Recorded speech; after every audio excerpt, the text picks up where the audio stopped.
Hello guys, drone shot po tayo dito po sa may Marikina and Pasig flood control project na ating ipinapakita. Eto, full blast na po sila dito mga kababayan at tuloy-tuloy po ang pagdidredging na ating ipinapakita at pagpapalawak ng lugar po dito. Yung mga excess na lupa po dyan sa may pinaka right side natin ay inaalis na rin po nila mga kababayan. At ito po yung kanilang mga heavy equipment ng mga dredging machine. Ayan. Saktong-sakto po break time po nila kaya po nagpalipad tayo, kaya nakikita po ninyo ay wala pong gumagawa dito sa area natin. Pero tuloy-tuloy po ito. Meron na tayo ng mga video dyan na ating ipinakita. Ayan. Dito na po yan sa may Marcos Highway. Kabilang side na po yung SM Marikina. Etong pinapaliparan natin ng ating drone, going po ito sa may Santolan Station. Ayan. Ito po yung aking tinutukoy. Ayan po, yung mga lupa po dyan ng mga sobra, inaalis na rin po nila. Pinapalawak na po itong area na po ito. Tuloy-tuloy po ang pagdidredging. Yan, kitang-kita po ninyo, no? Yan, inaalis na rin po nila yan. Ang kagandahan dito mga kababayan, pag ito po'y matatapos ng around 2028 or 2029, ayon po sa ulat, at napakalaking tulong, lalong-lalo na dito sa may Marikina, Pasig, yan yung mga tatamaan going to Manila. Yan ang ating latest update natin. Siyempre, dadaan sa may Taytay Rizal, ayan, going to Laguna de Bay. Ayan, makikita ninyo dito sa area na to, naalis na po nila yung mga lupa na yan. At yung kabilang side naman ay naglalagay naman po sila ng mga bato dito sa may pinakagilid, no? Ayan, no, kitang-kita ninyo mga kababayan, para hindi kaagad bumigay yung inilagay po nila ng mga wall po dyan. Ayan, dito sa area na to. Ito naman po yung kanilang ginagawa. After nilang hukayin itong area, yung pinakagilid naman nilalagyan nila ng mga bato. Yan po yung ating nakita dito sa area na yan. Dire-diretso po yan, going to Pasig na po yan. Tuloy-tuloy po yung mga gumagawa dito sa area nito. Yan, salamat sa ating mga viewers, subscriber na lagi nang sumusuporta sa ating channel. Alam naman natin, pag mga Japanese contractor ang gumawa, ayan, JICA, ay talagang matibay. Hindi lang po ito ang kanilang ginagawa, no? Iba't iba pa. Meron tayong subway, North and South Commuters Railway, mga Japanese contractor na po ang mga gumagawa dyan. Kitang-kita natin, itong area na to, ayan, no? Dito may mga gumagawa dito sa area na yan. Nako po, inabutan lang tayo ng ulan. Tag-ulan na po kasi. Kaya talagang kinakailangan talagang matapos po ito. Pero medyo matagal-tagal pa ang kanilang bubunuin dito sa area na to. Pakita naman natin yung kabilang side dito naman po sa may SM Marikina. Ayan. Dito, tapos na po. Tapos na yung break time nila kaya gumagawa na sila. Nabutan po kasi tayo ng ulan. Kaya po muna tayo hupa ng ulan. At ipakita naman natin dito sa kabilang side. Ito naman po yung kanilang ginagawa dito. Ayan yung kanilang bako ng mga heavy equipment. Tuloy-tuloy na po dito sa area na to. Ayan, kitang-kita ninyo. Ayan na siya guys. Ito na yung kanilang ginagawa dito. Ayan o. After nilang hukain nito, meron silang mga bagbag na mga inilalagay. Ayan.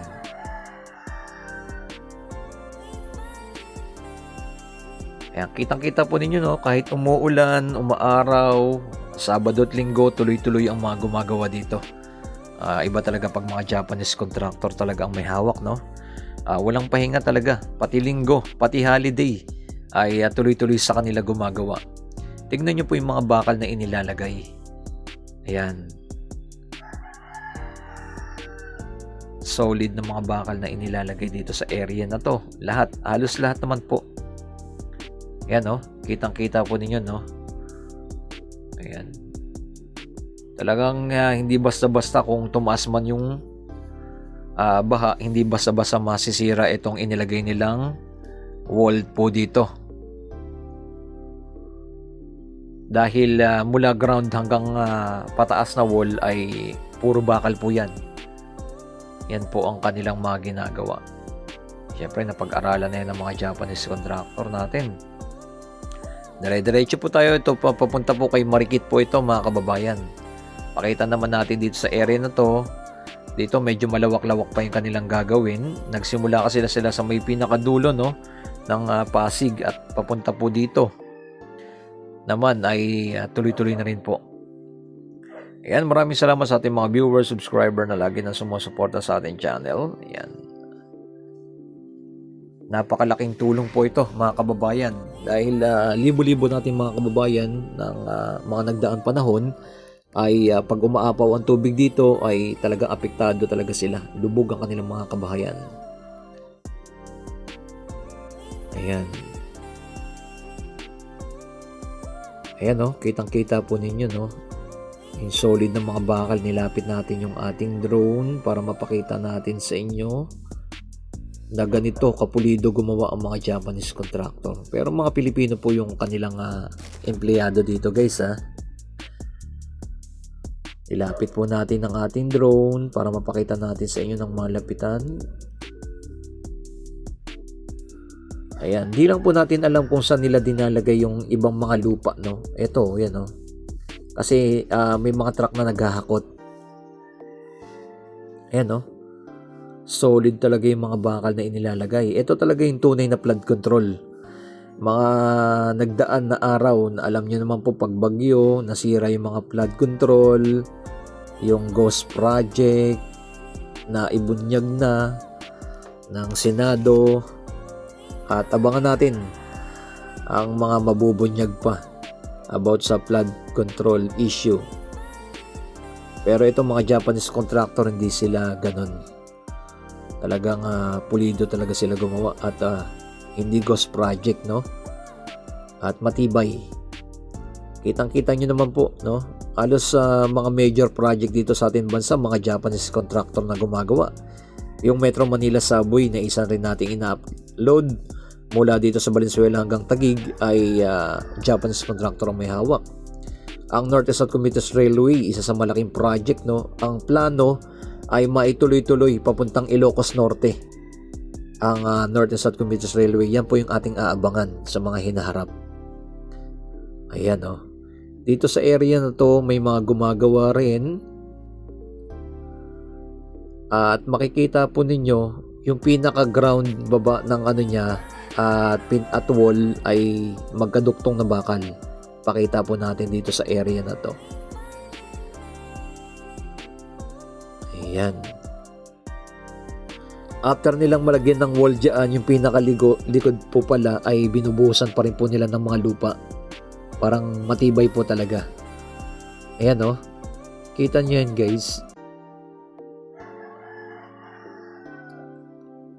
Area by area po ito mga gumagawa dito. Iba yung nagde-dredging. Kaya hati-hati po sila, no, para mas mabilis. Ayan, no.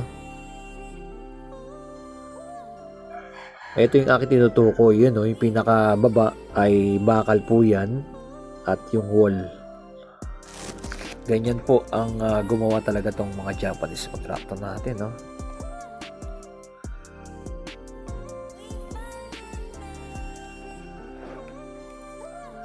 Ayan. Dito yan, ilapit po natin yung ating drone para mapakita natin sa inyo. Bagamat tag-ulan na po mga kababayan, ay tuloy-tuloy pa rin po silang gumagawa. Yun po ang ating nasaksihan dito. Ayan, no.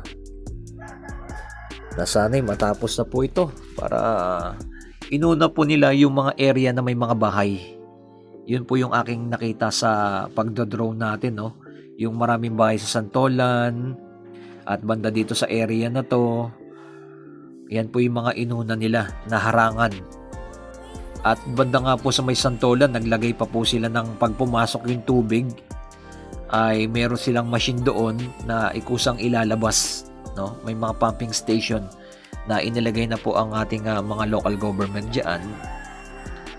Ganun po ano po ito, no? Kaplanado. After nilang malagyan ng wall po ito, meron din po naka-ready ng mga pumping station sa area na po ng pinapasok ng mga tubig para mas mabilis bumaba ang tubig sa area po yun. Yun yung pinaka-good news diyan. Ayan, salamat sa ating mga viewers, subscriber na lagi nang sumusuporta sa ating channel. Ito po ang inyong lingkod, Skywalk TV. Dito sa area, medyo marami-rami pang kanilang gagawin. At tuloy-tuloy ang ating pag-update sa iba't ibang lugar. Napakalaga na itong flood control na dapat matapos po ito, at lahat ng mga flood control ay dapat sana mga Japanese contractor na sana humawak, no? Para makita natin talaga napakatibay at pulido at hindi dinaya ang project. Yan po ang nakikita natin, nasasaksihan pag mga Japanese contractor ang mga gumawa. Okay, like and comment and share. Engage palagi, and God bless sa ating lahat dyan.